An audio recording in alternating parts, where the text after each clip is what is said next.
Tiger group सामाजिक चॅनलला follow करा, सबस्क्राईब करा, शेअर करा. हॅलो. हॅलो. जय टायगर भैया. जय टायगर. भाई इथं जुन्नरवरून बोलतोय. जुन्नर तालुका. हा मग पुणे जिल्हा. बर. मी पण इकडे टायगर ग्रुपचंच काम करतो म्हणलो. वा वा, छान छान छान. मी लोकल काम करतो नाही का, आपले खाऊ वाटप वगैरे या हिशोबाने गरिबांना वगैरे. वा वा, छान छान. नाव काय आपलं? साहिल दावडे. साहिल दावडे. बर तर भाऊ एक किस्सा झाला. बर काय घडलं, माझा एक बारका भाऊ एक 16 वर्षाचा. बर. त्याच्यासोबत काय झालं, हे सेक्स रॅकेटवाले असतात का, काय? सेक्स रॅकेट असतं बघा ना. हां हां. त्यांनी काय केलं, त्याला फोटो वगैरे पाठवले तिकून आणि त्याच्यासोबत मग असं त्याला फसवलं त्याच्यामध्ये आणि परत याच्याकडून याचे फोटो घेतले मागून.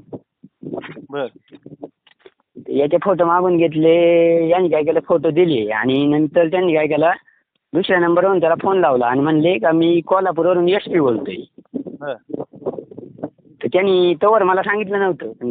असं SP बोलतोय तुझ्या घरी म्हणल्याच्या नंतर त्याने मला सांगितलं. मी त्याला भरपूर शिव्या दिल्या फोन करून त्याला भरपूर झापलं वगैरे हे झालं. तर त्यांनी काय केलं, परत त्याला फोन केला माझ्या भावाला आणि म्हणला का 1,500 रुपये दे, चल तुला सोडतो, नाही तर पुण्यातून पोलीस येतील तुझ्या घरी. त्याच्यानंतर काय म्हणलं माहिती का, म्हणला 6 जणांचे मला नंबर दे तुझ्या मित्रांचे, ज्यांना मिशीन दाढी नाही पाहिजे, बारीक बारीक मुलांचे नंबर दे. मी त्याला काय म्हणलं, त्याला म्हणलं तू काय टेन्शन घेऊ, काय होत नाही. तर मी काल विशाल भाऊंना फोन केला होता, विशाल भाऊ गुजर. त्यांनी पण झापलं त्याला, त्या नंबरवाल्याला. पण मी आज तुम्हाला फोन याच्यासाठी केला का भाऊ, एवढी खेदाची गोष्ट आहे का, तो माणूस मराठी बोलत होता म्हणजे तो माणूस महाराष्ट्रीयनच असणार. मग तुम्ही एकदा फोन करून जापा. आता माझा भाऊ वाचला याच्यातून, पण तुम्ही जर झापलं तर त्याची परत डेअरिंग नाही झाली पाहिजे कोणाला फोन करून मी असले धंदे घालण्याची. तुम्ही फोन करून त्याला चांगल्यापैकी दम टाका. तो काय म्हणतोय कोल्हापूरवरून SP बोलतो, नाव सांगत नाही. विशाल भाऊंनी मला रेकॉर्डिंग पाठवली, तो बिलकुल नाव सांगत नाही त्याचं, फक्त मी कोल्हापूरवरून बोलतोय, तुमचं नाव सांगा मी तुमच्या इथे हेच वाक्य बोलतोय बघ. तुम्ही एकदा फोन करा त्याला आणि चांगल्यापैकी दम टाका त्याला. त्याने बाकीच्यांना फसवलं नाही पाहिजे. आता यांनी मला सांगितलं म्हणून झालं, काही पोरं डिप्रेशनमध्ये जातात सुसाईडच्या ह्याच्यात त्याच्यात.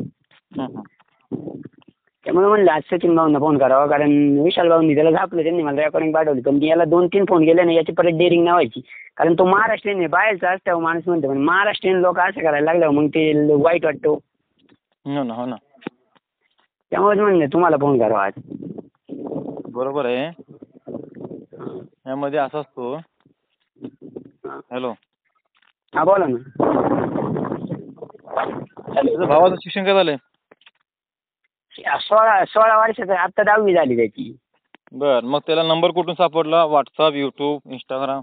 त्याला नंबर नाही, त्याला तिकडून मेसेज आला हायचा. तो यांनी इकडून रिप्लाय केलं, मग त्यांनी ते बोलण्यात फसवलं याला.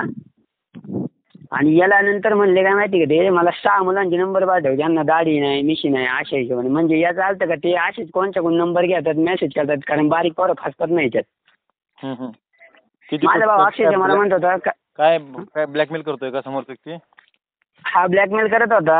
आता त्याचे 2 दिवस झाले फोन आले नाही, पण आता त्याने असेच मा भाऊ वाचला त्याच्यातून, कारण त्याने मला सांगितलं. पण बाकीच्या पोरांना तो फसवतो, त्याची डेअरिंग नाही झाली पाहिजे. माझी तर अशी इच्छा बिलकुल कोण नाही आहे धंदे घालण्याची बिलकुल. असल्या फ्रॉड गोष्टीपासून लांबच राहायला सांगायचं युवक मुलांना, की व्हॉट्सअप, इंस्टाग्राम आणि फेसबुक, युट्यूबच्या माध्यमातून असं लोकांना येड्यात करतात. तेच झालं त्याला. आता त्याने मला सांगितलं म्हणून वाचला, नाही तर तो या स्थितीत आला होता. मला म्हणत होता 1,500 रुपये मारून टाक त्यांना. त्याला म्हणलं त्याला रुपये द्यायची गरज नाही त्याला. बरोबर. काय करते बघू त्याला. मी त्याला झापलं त्याला. नंतर विशाल भाऊ 1 रुपयाची बंदी द्यायची गरज नाही. हा तो फक्त काय म्हणतो, मी SP बोलतोय कोल्हापूरवरून आणि पोलीस पाठवतो. तो लोकेशन सांग त्याला म्हणतोय, तो लोकेशन नाही सांगत नाही, नाव सांगत नाही. अरे आई झवड्या का, तुझं काय मर्डर केलंय का? मी 2 नंबरचं काय काम केलंय का? काय गुन्हा केलाय का तुला पाठवायला? तेच म्हणलं ना त्याला. मग त्याला पैसे का पाठवू कशाबद्दल? मी काय गरज पैसे पाठवायची तुला खरं?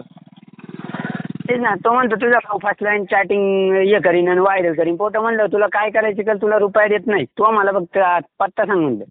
बरोबर बरोबर. सांगतच नाही तो पत्ता आणि निघताच नाही. आज आता मा भाऊ वाचला, आता नाही तो फोन करणार, कारण एवढं फोन केले म्हणजे. पण तो बाकीच्यांना परत फसवायचा प्रयत्न करणार, कारण त्यांचं पूर्ण रॅकेट आहे. बरोबर ना, बरोबर. तो जे ह्या हिशोबाने बोलला ना, तू का 6 जणांचे नंबर पाठव, तेव्हा म्हटलं हा असेच नंबर घेऊन प्रत्येकाला फसवण्याचा प्रयत्न करत असणे. बरोबर. आणि तो महाराष्ट्रीयन आहे, ते वाईट वाटलं. म्हणलं मराठी बोलतोय मी, महाराष्ट्रीयन लोकांनी त्याला तरी मी बोललो, म्हणलं आया बहिणींची आबरू विकून तू पैसे कमावतो का? दुसरा मार्ग नाही का तुझ्याकडे पैसे कमावायचे? हे असं लोकांना येड्यात काढायचे काम करतात हे. फक्त ही रेकॉर्डिंग कसं माहितीये का, एवढंच मुलांना मी तुझ्या माध्यमातून आणि युवक मुलांना आव्हान करतोय की जे युवक पिढीचे मुलं आहेत फ्रॉड गोष्टीपासून लांबच राहावं आणि चुकी झाली की त्यांना पैसे पाठवू नये. हा ना, पैसे नाही पाठवले पाहिजे त्यांना. चुकी होतात माणसाकडून, मान्य करतो मी. युवक पिढीच्या मुलांना चुकी होतात, असं काहीतरी भ्रमामध्ये जातात. पण की चुकी झाल्यानंतर ना आपल्याला संपर्क साधावा. युट्यूबवर, इंस्टाग्राम, फेसबुकवर नंबर आहे आपला टाय ग्रुपचं. आहे ना, नंबर आहे माझ्याकडे, सेव्ह होता नंबर. मी त्याचा नंबरचा फोटो काढला, त्या संपूर्ण ग्रुप माझे जेवढे ग्रुप आहेत सगळ्यांना व्हायरल करून दिला. म्हणले या नंबरवर मेसेज आल्यावर बिलकुल मी रिप्लाय वगैरे काय करू नका. बरोबर. आता तेच म्हणलं, तुम्ही एकदा फोन करा फक्त त्याला ना, मी नंबर देतो मला, तुमच्या मोकळ्या वेळेत करा वाटलेस ते, काही अडचण नाही. पण चांगलं जापा त्याला ना, परत हिंमत नाही झाली पाहिजे त्याची कोणाला मेसेज करायची. कुठला आहे म्हणलं तो आई थोडा? तो फक्त एकच वाक्य बोलतोय. त्याला म्हणजे मला तर काय नाही बोलला, मी शिवाय दिल्या मला पण शिवाय द्यायला लागला. त्याला म्हणलं तुला काय करायचे, कुठले पोलीस पाठवायचे पाठव म्हणलं. तो मला एकच बोलतो, मी कोल्हापूरवरून बोलतोय आणि तो लोकेशन सांग तिथे पोलीस पाठवतो. म्हणलं पाठव, मी इथं पुणे जिल्ह्यात जुन्नर तालुक्यात राहतोय, पाठव म्हणलं पोलीस. तू हे धंदे करतो का म्हणलं, आया बहिणींची आबरू विकून पैसे कमवायचे, दुसरे मार्ग नाही राहिले का म्हणलं तुझ्याकडे? बरोबर. तो हिजडा असेल मग आई थोडा. हा, आणि म्हणतो त्याला म्हणलं अल्पवयीन मुलांना कशाला बसत, तू मोठ्याला मेसेज कर ना, मोठ्याला तुला देते उत्तर. तुला 10 मिनिट नसलेले पोरं पाहिजे नाही, तुला माहिती त्यांना फसवता येईल. बरोबर. हे काय करतात, पहिले बाहेरचे लोक, बाहेर राज्याचे लोक फसत होते. आता काय केले तर आपल्याच महाराष्ट्रात लोक चालू केलेत असे धंदे. हा ना, तेच झालं ना. फालतूचे धंदे आपल्या महाराष्ट्रामधले मुलं चालू केलेत आता. मग माझ्या भावाला मुश काढलं मी, त्याला म्हणलं तुला अक्कल नाही. तो म्हणला अरे मग तो मराठी बोलल्याच्यामुळे मग मला वाटलं का बा तू जवळचाच कोणतरी, मला माहितीच नाही, काही आयडियाच नाही. हिंदी बोलल्यावर माणूस म्हणतो बाई बाहेरच असणार. पण मग तो लय घाबरला होता. तो बिलकुल म्हणजे रडत होता अक्षरशः. मला म्हणलं 1,500 रुपये म्हणलं तू थांब मी फोन लावतो. त्याने मला तोवर सांगितलंच नव्हतं. मला ज्या दिवशी सांगितलं मी लगेच फोन लावला त्याला. त्यांनी माझा नंबर ब्लॉक लिस्टला टाकला, सगळं ब्लॉक लिस्टला करून टाकली.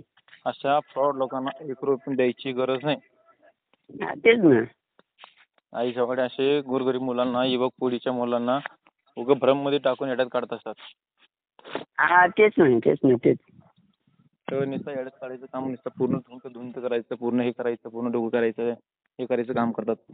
अशा फ्रॉड गोष्टीपासून लांब राहायचं सांगायचं आई सगळ्यांना. फक्त त्यांनी काय फक्त हे दोन गोष्टी घालून भ्रममध्ये टाकून भीती टाकायचं काम करतात. हा ना, त्यामुळे मग आणि ते बारीक मुलं असतात त्यांना वाटतं घरी सांगितलं तर घरचे ओरडतील आणि मग ते घाबरतात. मग घाबरत असेल ना तर आपलं युट्यूबवर, इंस्टाग्रामवर नंबर आहे, आपल्याला संपर्क साधावा त्यांनी. आपण त्यांना योग्य मार्ग दाखवू. पण चुकीची गोष्ट झाल्यावर त्यांना पैसे पाठवू नये. एक मुलं काय करतात ना, ते घाबरून काय पण करून घेतात स्वतःला. हा ना, आता सुसाईडच्या वगैरे आरी जातात मग. असं करतात. तेच बोललो त्याला मी, तेच म्हणलं आज भाऊंना सांगावं म्हणलं, कारण हे ना लय वाईट वाटलं भाऊ मराठी भाषेतून बोलल्याच्या नंतर. तो लय हरामखोर लोक आहेत. मराठी माणसं अशी करायला लागली म्हणलं पहिले बाहेर त्याला तरी सांगितलं, तुमचं नाव सांगितलं मी त्याला. म्हणलं तुम्हाला तो मला म्हणला ना कोल्हापूरचं, म्हणलं सचिन भाई पवार माहिती का?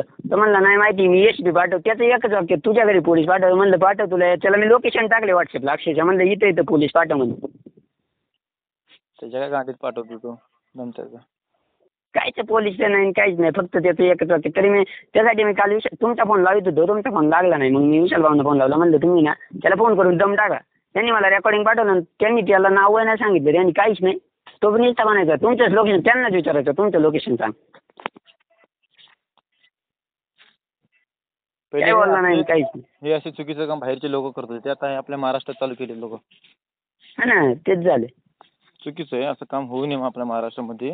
आणि युवक पिढीच्या मुलांना एवढं आव्हान करतो या रेकॉर्डिंगच्या माध्यमातून, अशी काही चुकी झाल्यावर माझं युट्यूब, इंस्टाग्राम, फेसबुकवर माझं सचिन भाई पवार नावानं अकाउंट पण आहे आणि नंबर पण भेटतो माझा पर्सनल नंबर.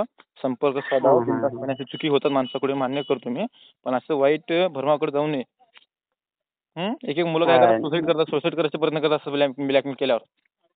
बरोबर आहे. भरपूर मुलांच्या अशा काही झालेले आहेत. चुकी होतात माणसाकडून मान्य झालेलं. करतो, पण असं वाईट काही काम करू नये एवढंच मी त्यांना बोलतो. असं इंस्टाग्राम सोशल मीडियाच्या माध्यमातून जास्त जाऊ नये. आपल्या करिअरवर, आपल्या लाईव्हवर, आपल्याला कामावर लक्ष ठेवा मुलं. बरोबर. चालते, काय असेल तर कॉल करू. हा, ठीक आहे मी त्याचे तुम्हाला व्हॉट्सअपला नंबर पाठवून देऊ. त्याचा तुमच्या वेळेत फोन करा त्याला आणि वाटलेस तर ग्रुपला पण टाकून द्या तुमच्याकडे असतील त्यांना, म्हणजे तो डायरेक्ट नंबरच बंद होईल तो. ओके पाठव.